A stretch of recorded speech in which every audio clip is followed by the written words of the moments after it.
সকলকে নমস্কার। আমার আরও একটা নতুন ব্লগে তোমাদেরকে স্বাগত জানাই। তবে আজকের ব্লগটা বিয়েবাড়ির ব্লগ। এই বছরের প্রথম বৌভাতের নিমন্ত্রণ পেলাম, তাও আবার এত গরমে। আমাদেরই বাড়ির কাছাকাছি এক পরিচিত কাকুর তার ছেলের বৌভাত আজ। তো গরম হলেও মান রক্ষার্থে আসতেই হবে। ওই হালকা ফুলকা শাড়ি আর গয়না অল্প একটু মেকআপ করেই সপরিবারে চলে এলাম কিন্তু আজকে বৌভাতের অনুষ্ঠান বাড়িতে ঢুকতে না ঢুকতেই ফুল দিয়ে খুব সুন্দর করে গেটটা সাজিয়েছে। তবে আমার ইচ্ছে ছিল এই জায়গাটায় দাঁড়িয়ে একটা ছবি তুলব, তো সেটা আর হলো না। এত গরমের মধ্যেও নতুন বউ ভারী একটা লেহেঙ্গা পরে দিব্যি ফটোশ্যুট করছিল। তারপর নতুন বউয়ের সঙ্গে কথা বলে এখন নিচে চলে এলাম ফুচকা খেতে। আমাদের আবার অনেক রাতও হয়ে গিয়েছিল এখানে আসতে। চিকেন পকোড়া তো একটাও ছিল না, তাই ফুচকাই খেয়ে নিলাম। আর লস্যিটাও ছিল, কিন্তু এত রাতে আর লস্যিটা খেলাম না। এই অনুষ্ঠানে এসে আরও একটা নতুন খাবার জিনিস দেখতে পেলাম। আমি অবশ্যই প্রথমবারই দেখছি, তোমরা হয়তো কেউ কেউ দেখে থাকবে। ওরিও বিস্কুটের মধ্যে কিছু একটা দিচ্ছে, যার জন্য এই ধোঁয়ার ব্যাপারটা হচ্ছিল।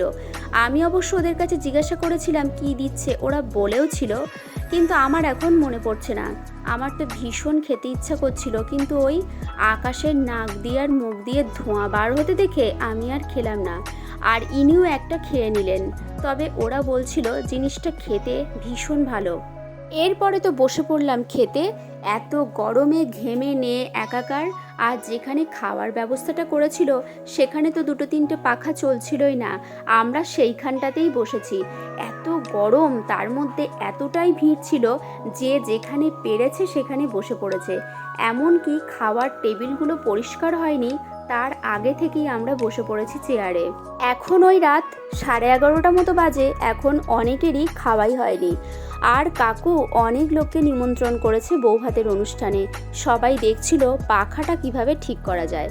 তো যাই হোক, থালায় এখন দিয়ে দিল চানা মশলা আর নানপুরি। আমার তো এত গরমের মধ্যেও খিদেও পেয়েছিল প্রচণ্ড।